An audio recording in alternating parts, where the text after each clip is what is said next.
Hi viewers, welcome to Tamil kitchen. நாம் இன்றைக்கி இந்த வீடியோவில் எல்லாருக்குமே ரொம்ப ஃபேவரட்டான பாப்கார்ன் சிக்கன் வீட்லேயே ரொம்ப ஈஸியான மெத்தடில் எப்படி செய்கிறதுன்னு தாங்க பார்க்க போகிறோம்.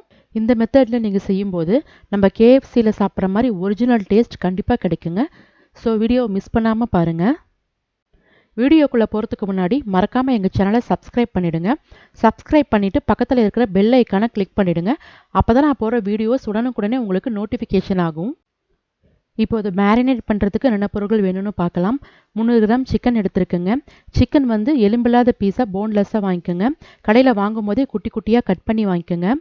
1 கப் தயிர், 2 முட்டை எடுத்துக்கோங்க.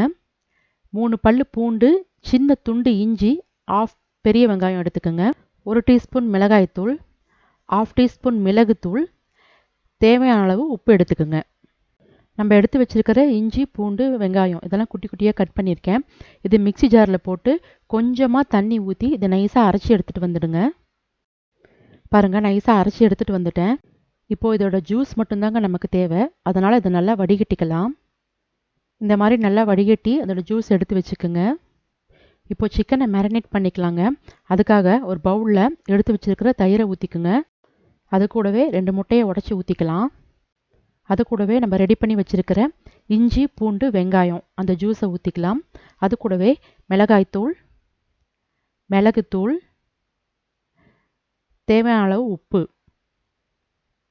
இதெல்லாம் போட்டு ஒரு விஸ்கு வச்சு நல்லா பீட் பண்ணிக்கோங்க. இப்போ இதில் சிக்கன் போட்டுக்கலாம்.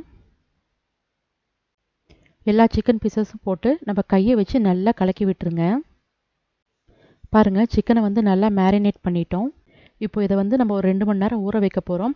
எவ்வளோ நேரம் ஊறுதோ அந்த அளவுக்கு நல்லா டேஸ்ட்டாக இருக்குங்க. அதனால் இதை மூடி நம்ம ஃப்ரிட்ஜில் வச்சிடலாம். பாருங்கள், நான் ஃப்ரிட்ஜில் வச்சுட்டேன்.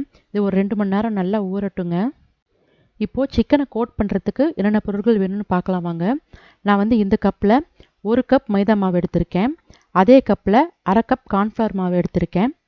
1 டீஸ்பூன் மிளகாய்த்தூள், 1/2 டீஸ்பூன் மல்லித்தூள், 1/2 டீஸ்பூன் சீரகத்தூள், 1/2 டீஸ்பூன் மிளகுத்தூள், தேவையான அளவு உப்பு எடுத்துக்கோங்க.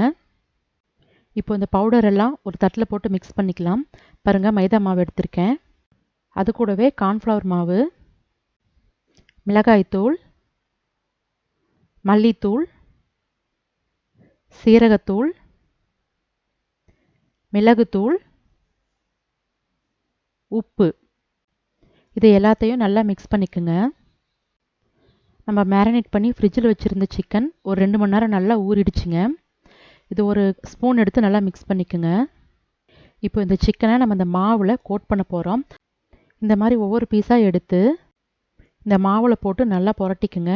நம்ம கையாலேயே நல்லா புரட்டிக்குங்க. எல்லா இடத்துலையும் இந்த மாவு வந்து நல்லா டிப் ஆகிற மாதிரி நல்லா புரட்டி எடுத்துக்குங்க. புரட்டி எடுத்து ஒரு பிளேட்டில் வச்சுடுங்க. பாருங்கள், எல்லா சிக்கன் பீஸையும் இந்த மாதிரி மைதா மாவில் புரட்டி எடுத்து வச்சுட்டேன். நம்ம திருப்பி இன்னொரு தடவை இதே மாதிரி செய்ய போகிறோம்.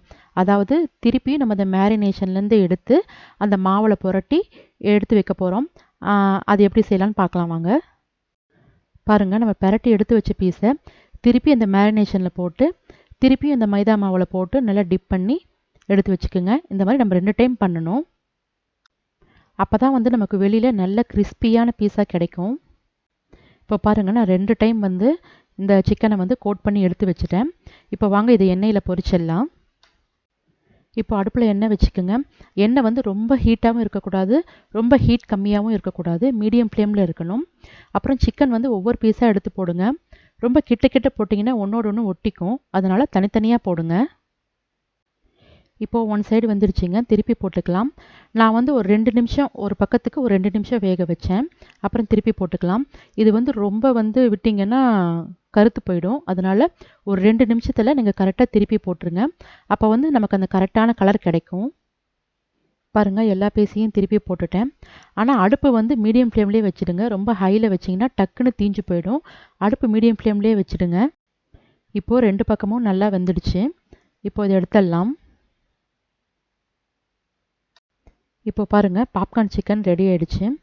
இது வந்து பிச்சு பார்த்தீங்கன்னா உள்ளே வந்து நல்லா ஜூஸியாக இருக்கும். வெளியில் வந்து நல்ல மொறுமொறுன்னு கிறிஸ்பியாக இருக்கும். குழந்தைங்களுக்கெல்லாம் செஞ்சு கொடுத்தீங்கன்னா ரொம்ப நல்லா விரும்பி சாப்பிடுவாங்க. அதுவும் டொமேட்டோ கெச்சப்பில் டிப் பண்ணி சாப்பிட்டிங்கன்னா நம்ம கேஎஃப்சிலலாம் சாப்பிட்ற மாதிரி ரொம்ப சூப்பராக டேஸ்ட்டாக இருக்குங்க. அதனால் இந்த கேஎஃப்சி ஸ்டைல் பாப்கார்ன் சிக்கன் கண்டிப்பாக உங்கள் வீட்டில் ட்ரை பண்ணி பாருங்கள். உங்கள் கமெண்ட்ஸ் ஃபீட்பேக்ஸை சொல்லுங்கள். வீடியோவை லைக் பண்ணுங்கள். உங்களுக்கு பிடிச்சிருந்தா உங்கள் ஃப்ரெண்ட்ஸ்க்கு இந்த வீடியோவை ஷேர் பண்ணுங்கள். எங்கள் சேனலை சப்ஸ்கிரைப் பண்ணுங்கள். சப்ஸ்கிரைப் பண்ணிவிட்டு பக்கத்தில் இருக்கிற பெல் ஐக்கானை கிளிக் பண்ண மறந்துடாதீங்க. பாய்.